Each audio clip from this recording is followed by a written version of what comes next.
At my son's rehearsal dinner, the bride's own mother took hold of my wrist in the hallway outside the restrooms and would not let go. I'd stepped out to answer a text. It was 9 o'clock. Behind me, through the doors, 140 people were laughing at a story the best man was telling, and there was a string quartet, and the whole room smelled like lilies, because the bride's father had ordered lilies by the truckload, and a woman I had met exactly twice came around the corner fast, in a silver dress that cost more than my car, and she put her hand around my wrist and pulled me into the little alcove by the coat check, and her fingers were digging in. Renata, the mother of the bride.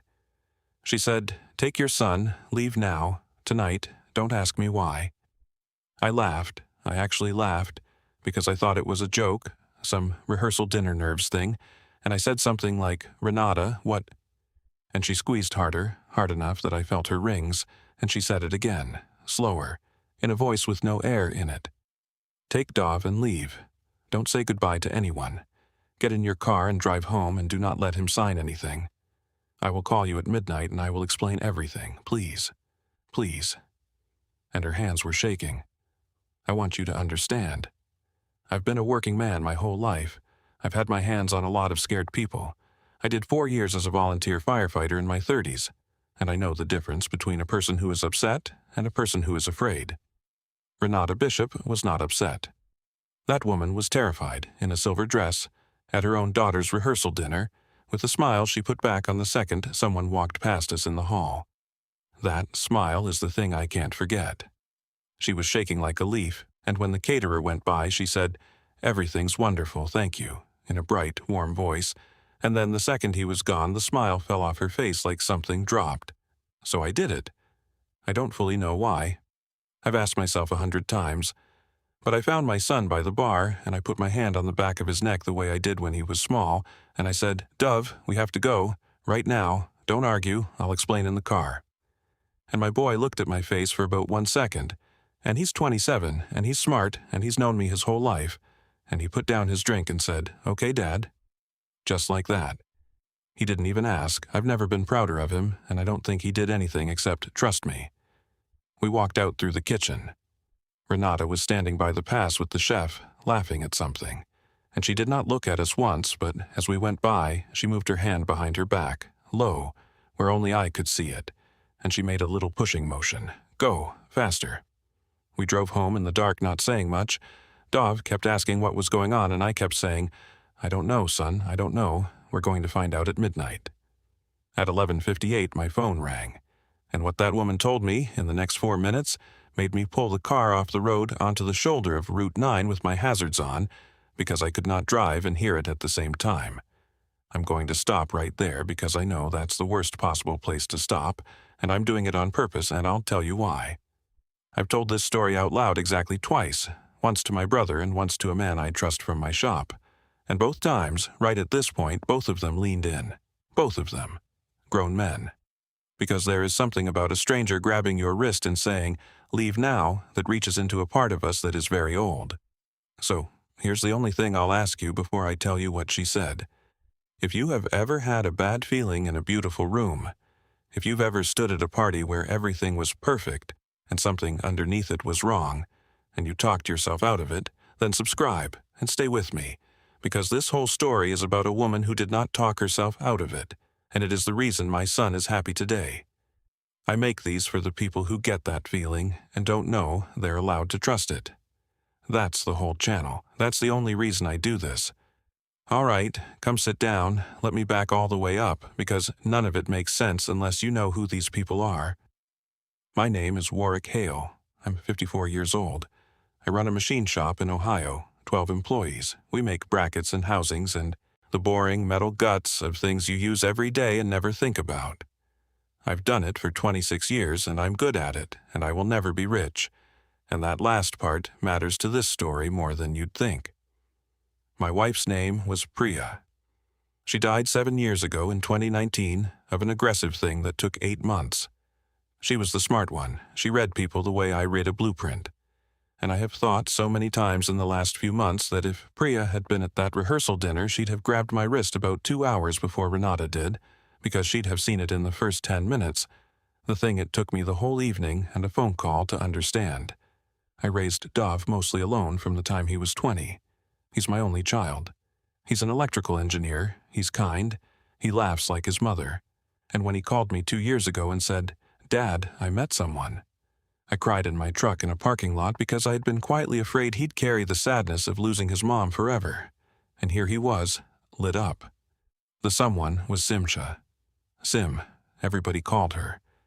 And I need to tell you about Sim right now, clearly, because the whole rest of this depends on you understanding one thing. There was never anything wrong with the bride. Sim is wonderful. Sim is warm and funny, and she looks at my son like he hung the moon. She is not the problem in this story, not even a little. I want that established in concrete before we go one step further, because you're going to spend the next few minutes assuming she must be and she isn't, and that assumption is exactly the thing that nearly ruined 2 people's lives. The problem was her father. His name is Gunnar Volakis. He's 62. He owns a regional chain of commercial building supply centers, 20-something locations across 3 states. And he is worth, I would guess, somewhere north of $100 million. And he wants very badly for you to know it, without him ever having to say it. I met him for the first time about a year ago, when the kids got engaged, at a dinner he hosted. And I'll be honest with you, I liked him. That's the part I'm most ashamed of. For about the first hour, I liked him. He was generous, he was funny.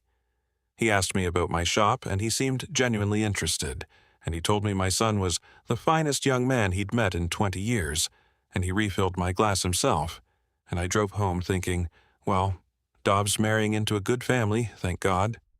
Here's what I know now that I didn't know then. Everything Gunnar Volakis does is a transaction, and the generosity is the hook, and by the time you understand you're in a transaction, you're already in his debt, and being in Gunnar's debt is the entire point. Let me give you the shape of it, the way it came out over that year, and see if you can feel it before I tell you. First, he insisted on paying for the entire wedding. The whole thing. He waved off every offer I made, and I'd saved for years to be able to contribute, and it mattered to me. And he said, "Warrick, please, it's nothing. Let me do this for the kids." And it sounds kind. It sounds like a rich man being gracious. But I couldn't put a dime in. Not one. He needed it to be entirely his. Then, the house. He bought them a house. A beautiful house. As a wedding gift. And he announced it at that first dinner in front of everyone. And everyone gasped and clapped. And my son was overwhelmed. And I watched Sim's face, and she looked. I didn't understand it at the time. She looked embarrassed. Almost sick. I thought she was just overwhelmed too. Then, the job. Gunnar told Dov, over that same year, again and again, that he wanted him to come work at Volakis Supply, as Director of Engineering and Operations. A made-up title, a huge salary, an office. My son, who loved his actual job at an actual engineering firm, kept saying he'd think about it, and Gunnar kept bringing it up, warmer and warmer, more and more insistent, until it stopped sounding like an offer and started sounding like an expectation. And the week of the wedding, Gunnar had papers. Employment papers. For Dov to sign. He'd been trying to get my son to sign them all week. Just formalities, son, so you can start right after the honeymoon. And Dov kept deflecting, because Dov is polite and didn't want to make waves before his own wedding. Do you feel it yet? Because I didn't. I swear to you, I sat through a year of that, and I felt nothing but gratitude, because I am a plain man from a plain world, and it did not occur to me that a house and a job and a paid wedding could be a cage. It took a woman who had lived in the cage for 30 years to see the bars. There was one moment at that rehearsal dinner. One. And I missed it, and Renata caught it from across the room, and she told me later it was the moment she decided to grab my wrist. Gunnar stood up to give a toast. Of course he did. And he told a story about Dov, a nice story about how hard my son worked, how he'd stayed late at some family event to help fix a generator.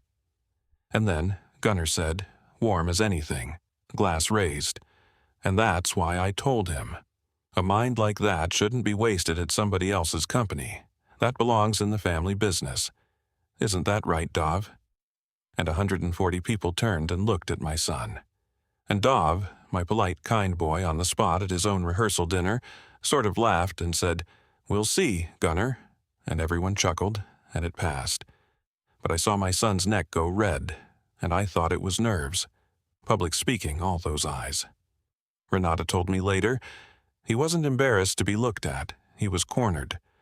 Gunner proposed to your son in front of 140 witnesses on purpose so that saying no would mean embarrassing the man who paid for the room. That's how he does it. He never asks you in private where you can think.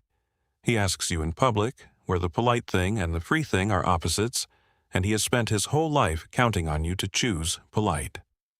I've turned that over so many times. Gunner never once asked my son a question in a room where my son could safely say no. Renata Bishop married Gunner Valakis in 1994, 32 years ago. She kept her own last name, which I later learned was the single largest act of defiance of her entire marriage, and which she paid for, quietly, for decades. She was an art teacher when she met him. She had a small life, and she loved it. And Gunner came in like weather, and he was generous, and he was funny, and he paid for things, and he told her she was the finest woman he'd met in 20 years. Do you see it? It's the same speech. It's word for word, the same speech he gave me. He's been running it for 30 years, and it still works. And it works because it isn't a lie exactly. He really is generous. He just keeps a ledger, and everything on it comes due. By the time Renata understood what she'd married, she had a daughter. And here is the sentence that Renata Bishop said to me at 11:58 that night that I have not been able to put down since. She said, "I stayed for 30 years because leaving meant leaving her alone in that house with him. And now she's finally getting out. And I watched him build her the exact same cage, board by board, and I couldn't say a word, because if I said one word, he'd have known." Let me explain what she meant. Let me explain the cage, because it's the whole thing, and it's real, and some of you are standing in a version of it right now, and I want you to hear it described out loud.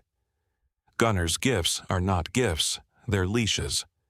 The house, the beautiful wedding gift house, was not in the kids' names. It was in Gunner's name. He'd bought it, he held the deed, and the plan was for them to live in it, and be grateful, and understand, always in the back of their minds, that the roof over their heads belonged to Sim's father, and could be discussed at any Thanksgiving where somebody displeased him. The job was the same thing. If Dov worked at Valakis Supply, then Gunner owned his paycheck. My son couldn't ever disagree with the man at a family dinner, because the man signed the front of his check. Every choice they'd ever make, where to live, how to raise kids, whether to move away, would run through Gunner, because Gunner held the house, and the job, and the money. And a young couple with no independent footing is a young couple that does what it's told. He wasn't giving them a life. He was making sure he owned theirs. And Renata knew, because Renata had lived every single day of it for 32 years. She knew what it was to sit at a dinner table and watch your husband be generous to someone right before he owned them. She'd watched him do it to her own parents 30 years ago. A loan, a rescue, and then 3 decades of her family being unable to ever say no to him. She saw him doing it to her, daughter, and her daughter's kind young husband, and she could not stop it from the inside, because from the inside there is no stopping it. If she warned Sim, Sim wouldn't believe her, because Sim loved her father, and because the cage doesn't look like a cage from inside, it looks like a very nice house. And if she warned Sim and Sim mentioned it to Gunner, even innocently, then Renata's own 30-year plan to finally get free would be over before it started. So she did the only thing she could do. She found the one person in that entire building who owed Gunner Valakis nothing. Me. Now, let me take you back to the shoulder of Route 9 at 2 minutes to midnight, because I skipped past what she actually said in its time. My phone rang. Dov was in the passenger seat wide awake, and I put it on speaker because I wasn't going to keep anything from my son, not that night. And Renata's voice came out, and it was steadier than it had been in the hallway, but underneath the steady there was something running very fast.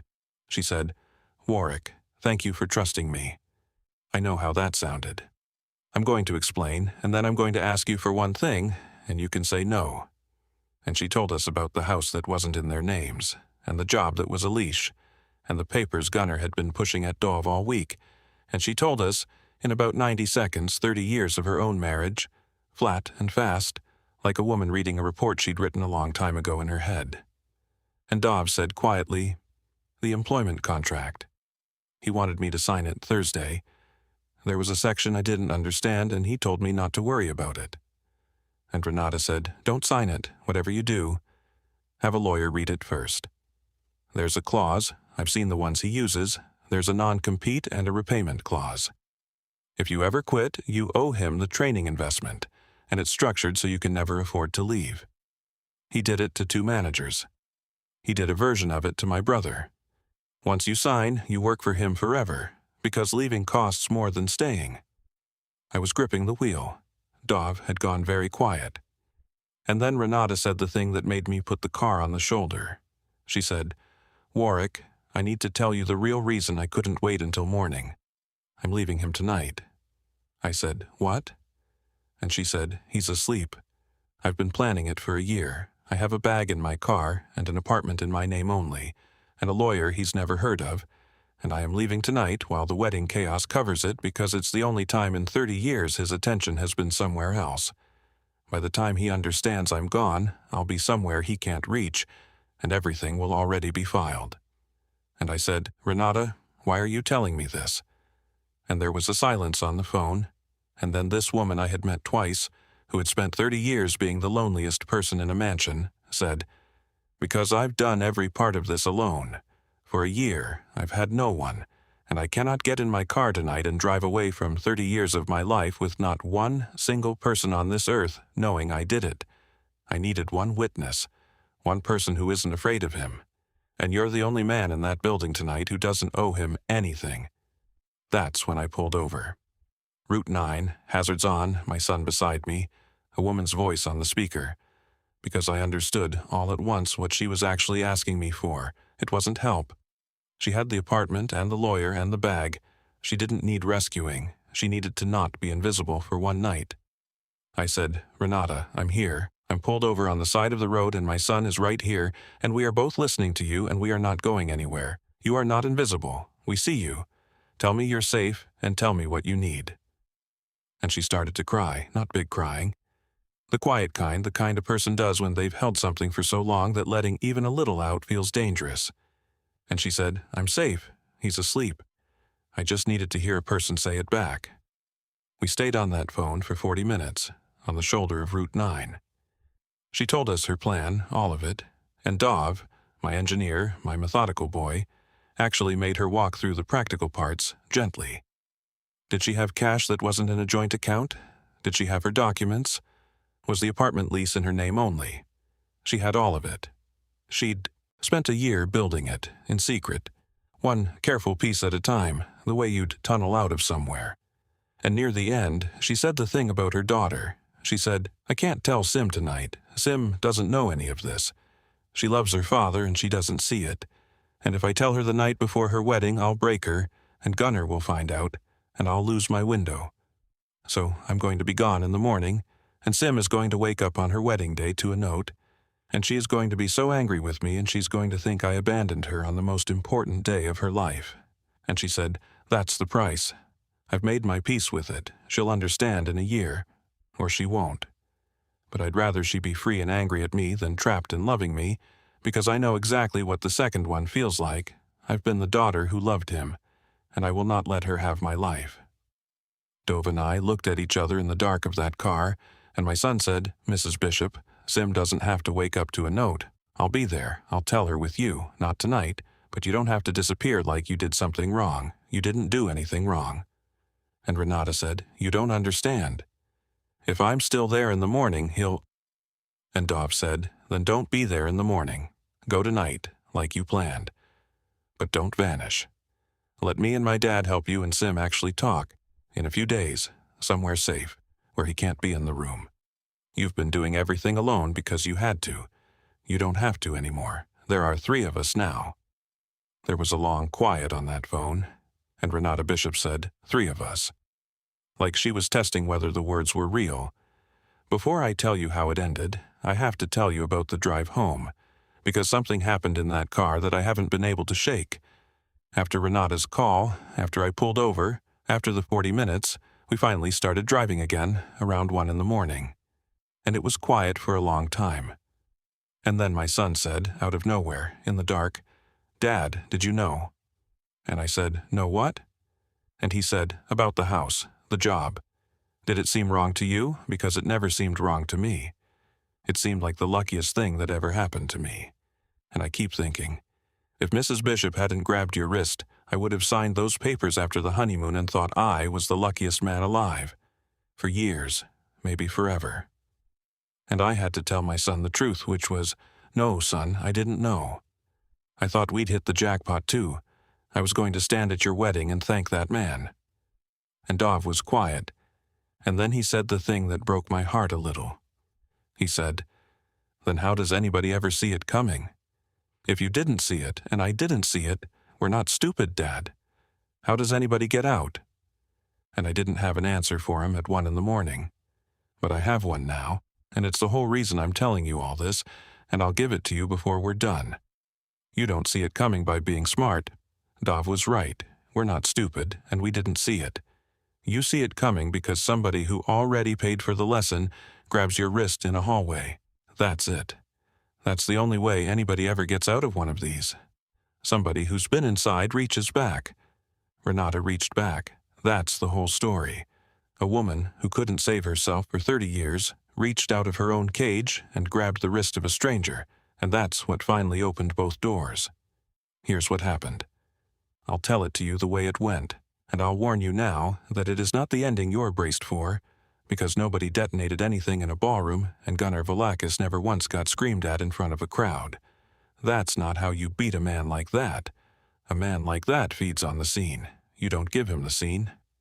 Renata left that night.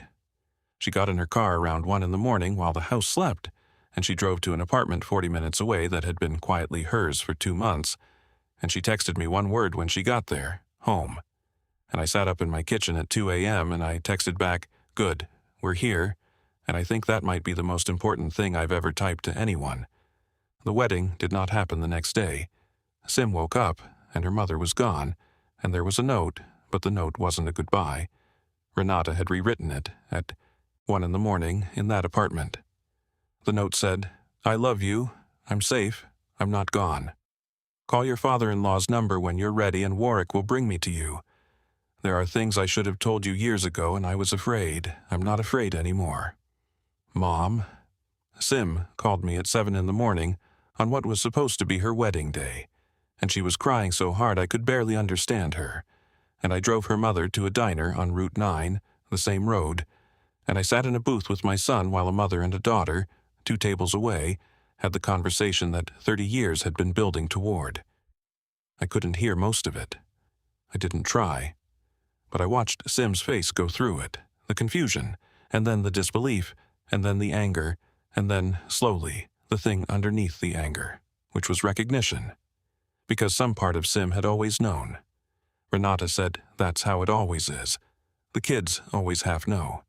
Sim had felt the bars her whole life and had no word for them, and her mother finally handed her the word. They postponed the wedding. Not canceled, postponed.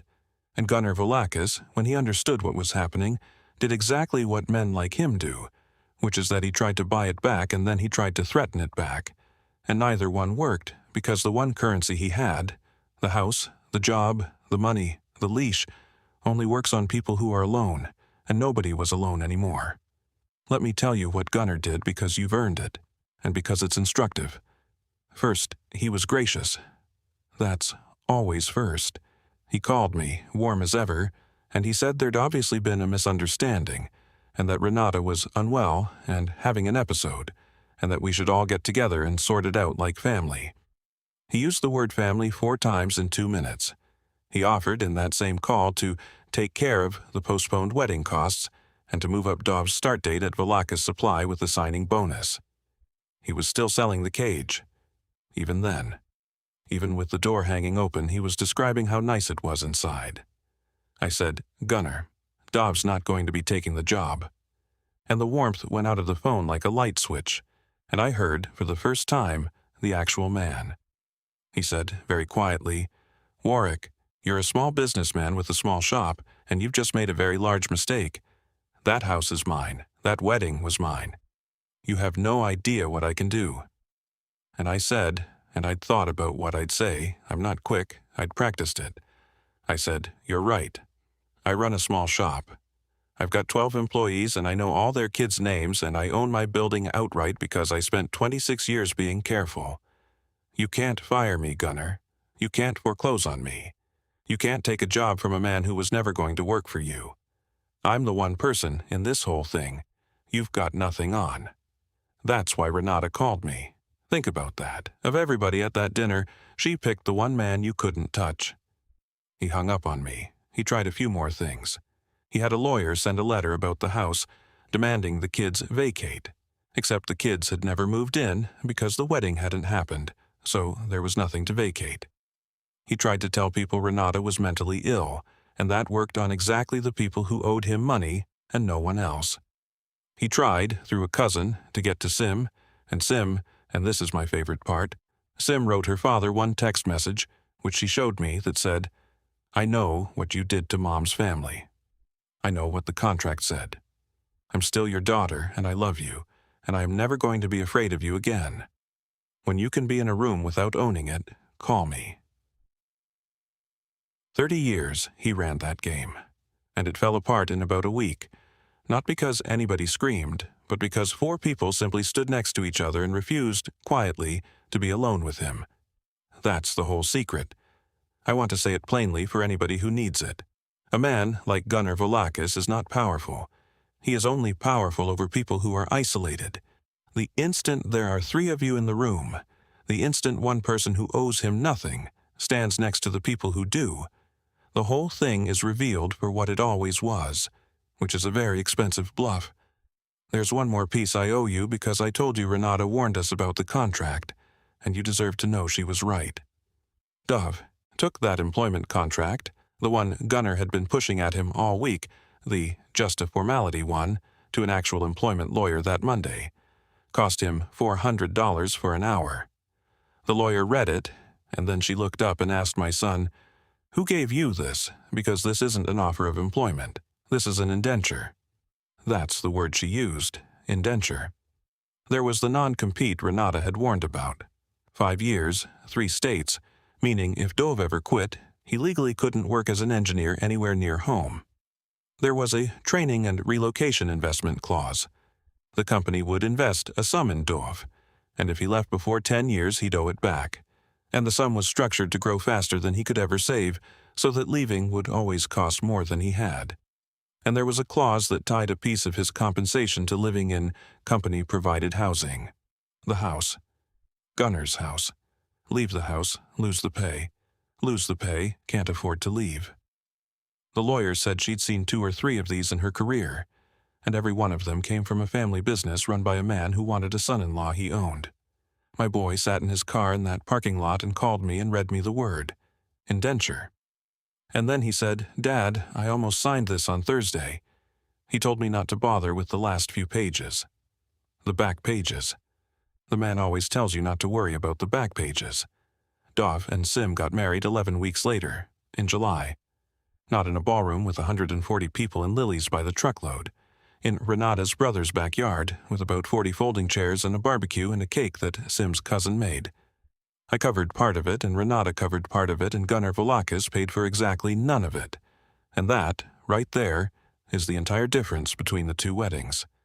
Because at the first wedding, the one that didn't happen, my son would have started his marriage owning nothing. The house, his father-in-law's. The paycheck, his father-in-law's. Every choice, mortgaged to a man keeping a ledger. At the second wedding, they had a tiny apartment they rented themselves, and Dov had his own job at his own firm, and they didn't own much, and every bit of it was theirs. My son started his marriage free. That's the wedding gift. Nobody gave it to him. He and Sim and Renata took it with their own hands, at some risk, on the side of Route 9 at midnight. Sim's father did not come. He was invited. Sim invited him, which I thought was more grace than I could have managed, on the condition, in writing, that he understood he was a guest and not a host, that he would give no speech and pay for nothing. He didn't respond. I think that condition was, to Gunnar, worse than a slammed door. He would rather not attend his own daughter's wedding than attend one he didn't own. I've thought a lot about that. There's a kind of man who genuinely cannot tell the difference between love and control, who has done it so long that generosity and ownership have become the same motion in his hand. And the tragedy of Gunnar Valakis, and it is a tragedy, I've come to believe that, is that he could have simply come to the barbecue and eaten a hamburger and been his daughter's father. And he could not do it, because if he wasn't the man who owned the room, he did not know how to be in it at all. Renata gave a toast. 32 years, married to a man who never once let her speak at a party that mattered. And she stood up in her brother's backyard in a plain blue dress, and she gave the toast at her own daughter's wedding. I'm not going to tell you what she said, some of it's theirs. But she looked at Sim, and then she looked at me and my son, and she said, I spent most of my life believing I was alone. It turned out I just hadn't met the right strangers yet. And she lifted her glass. I want to tell you the thing I keep coming back to, the thing I got wrong. Because this only helps somebody if I'm honest about my part in it. I lived through a whole year of it and felt nothing but grateful. A man bought my son a house and I said thank you. A man offered my son a job with a huge salary and I thought, what a break. A man paid for a whole wedding and waved off my every attempt to contribute, and I drove home each time feeling lucky. I am not a stupid man, but I could not see it, and I've had to ask myself why, and here's the answer, and it's uncomfortable. I couldn't see it because it looked like generosity, and I've spent my whole life being taught that generosity is good and that you say thank you and you don't look a gift horse in the mouth. Nobody ever taught me that a gift can be the most controlling thing in the world. Nobody taught me that let me take care of that for you can be a way of taking, not giving. I didn't have the eyes for it. Renata had the eyes for it because she'd paid 30 years of tuition. And here's what I want you to take from a plain man who almost let his only son walk into a cage while thanking the man who built it. Watch what a gift costs the person receiving it, not what it costs the giver. Anybody can watch that. Gunnar's gifts cost him money and he had plenty. Watch what they cost the receiver. Watch whether the person getting the beautiful house looks free or looks trapped. Watch whether generosity comes with the quiet understanding that you now can't ever say no. My son's bride looked embarrassed and a little sick when her father announced that house, and I thought she was overwhelmed by kindness, and she was actually watching the bars go up around the man she loved, and she had no word for it, because she'd grown up inside it. A real gift makes you freer. That's the test. It's the only test, and it's simple, and I missed it for a year.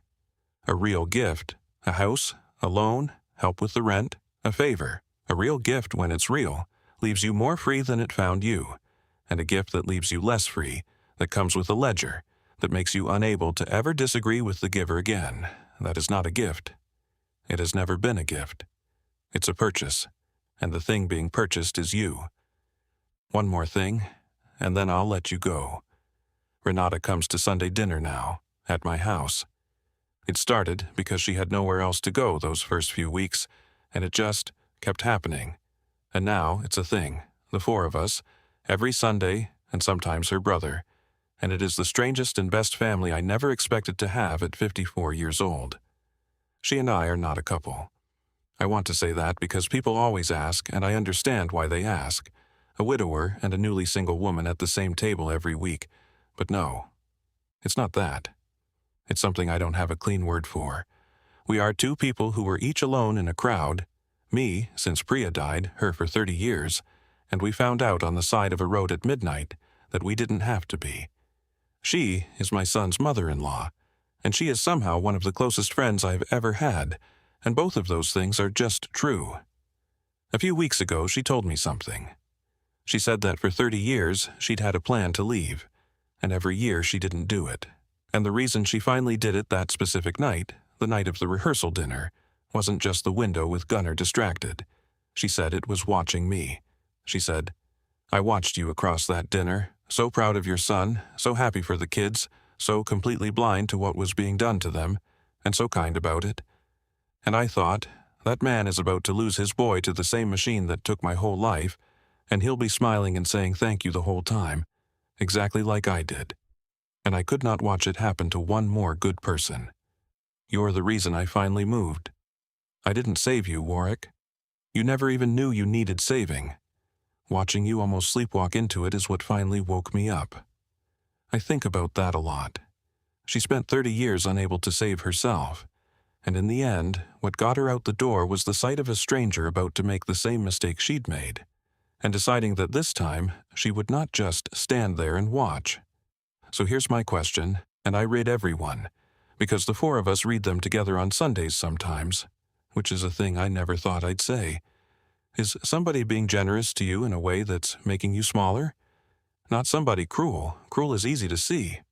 I mean somebody kind. Somebody who keeps giving you things, and somehow every gift leaves you a little less able to ever say no to them. A parent, a father-in-law, a friend who helps in a way that quietly owns you. You know if it's happening. There's a part of you that goes still and embarrassed and a little sick, the way my daughter-in-law's face did, and you talk yourself out of it because it looks like love. Tell me about it in the comments. You don't have to name them. Just say it out loud. Somebody's generosity is making me smaller. Because Renata Bishop spent 30 years unable to say that sentence to one single human being. And the night she finally could, everything changed. And if this reached you, if you know that still embarrassed feeling in a beautiful room, then subscribe. I'll be here. I make these for exactly one person, the one who's about to smile and say thank you and shouldn't. Somebody grabbed my wrist in a hallway and told me to leave, and I almost didn't listen because everything looked so nice. The nicest rooms are the ones to watch.